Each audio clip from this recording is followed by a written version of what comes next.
Depression. Kung sino pa yung mga taong malalakas tumawa, sila pa yung may itinatagong mabigat na problema.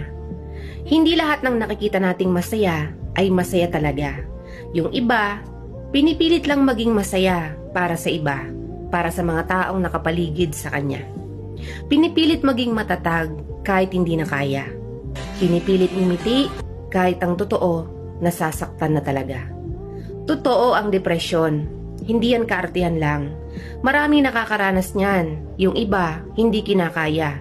Nagdi-decide na lang na basta mawala. Dahil ramdam nila na walang mapagsabihan, walang makausap. Kaya piliin nating maging mas mapagpasensya, maging mas mapag-unawa. Kasi baka mamaya, yung taong nakakausap natin, nasa stage na ng depresyon. Baka makadagdag pa sa bigat ng kanyang dinadala.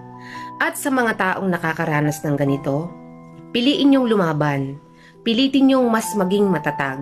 Pilitin niyong may makausap. Okay lang minsan na hindi maging okay.